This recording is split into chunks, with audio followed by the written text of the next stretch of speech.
Welcome back. Very excited to be back here. Our last segment of the night is about work, the importance of work in our lives. So, talking about work, why do people work? Why do people work? I know, funny as it sounds, I know that different people have different reasons for work. So, I would like to actually find out, why do people work? Well, if you ask a man, why do you work? They say, I work for my family. Okay. I work to take care of my children, my wife. I want to give them a good life. Okay. And most people say, I didn't have a good upbringing. I want my kids to have the best that I did not have. Wow. People say, look here, I want my wife to have the best life that she can. That's why I work hard. I do one job, two jobs. And I was speaking to a friend early this morning who told me, look here, I got this. I've been to his home. He's got this beautiful, beautiful villa in one of the most prestigious places and most expensive places in Kampala. And he told me, Pepe, you know what? This home is under the names of my children, my 3 children. Wow. The home is for them. And another friend tells me, look here, I got a client who flew in from South Africa and he came in to sell his land somewhere around Maya or Mpigi worth about 800 million Uganda shillings, and the names on the title are for his children. So people work for various reasons. But I think the first and the most important reason people work for is family. Okay. But then when you work for your family, how do you take care of that family? You have to generate money, and that money must create wealth for you, and that wealth becomes beneficial for your family. But then tonight, I want us to look at if we work to get enough resources that will provide for our family and give us a decent life, the source of all this is money. But then, where do you find money? Where do you find money? Money, is it just in formal employment? Is it in informal employment? Is it in investment?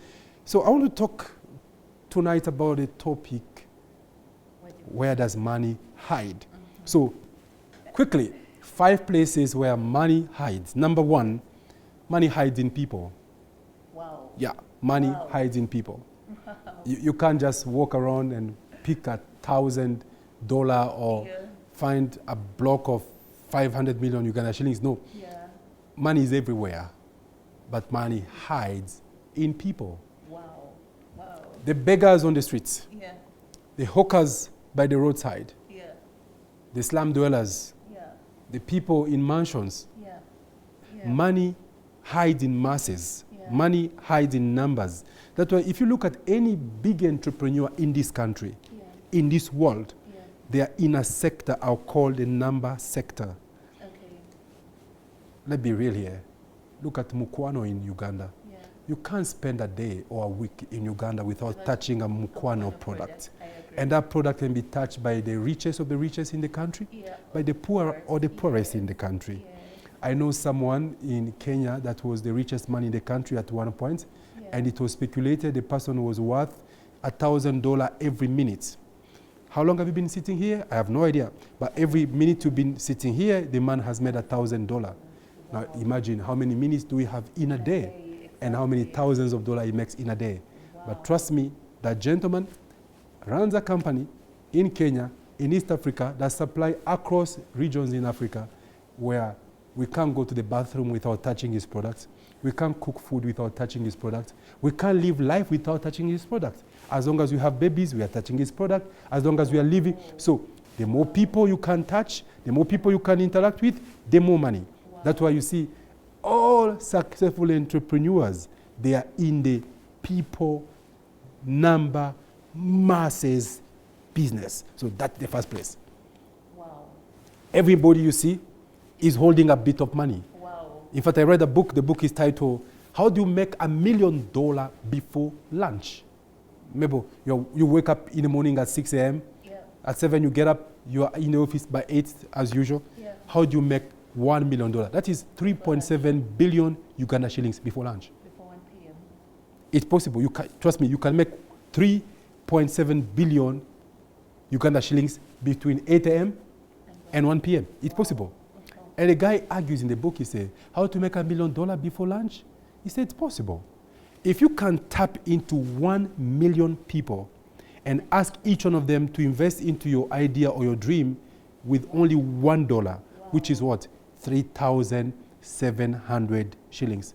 Wow. Remember, if you knew 1 million people in Kampala and ask each one of them to give you 3,700 shillings, chances are high they can afford. Yes, they can. 3,700 shillings between 7 a.m. and 12. Even a watchman can afford. A maid. Out of 48 million. Let me tell you. So, the more the people you know, the more the people you have, the more money you have. Wow. Yep. All right. Thank you so much, Pepe. Today has been a very exciting insight. I love the fact that money hides in people, and trust me, check on me. So from today, as you get out of this studio, as you are driving home, as you are walking in the neighborhood, every individual you see around is hiding some money in them, is holding some money in them. So treat people right. I completely agree. See more in people than what meets the eye. See more in that beggar. See more in that hawker. See more in that neighbor. See more in that slum dweller. Because those are the guys that build the billions, the fortunes, and the wealth that controls this world of ours. Until next time, ladies and gentlemen, thanks for keeping us company. Just remember one thing. Remain inspired before you expire. So, Mabel, thank you very much. It was lovely having you here. Looking forward to another exciting conversation next week. Thank you so much. To all of you, good night and God bless.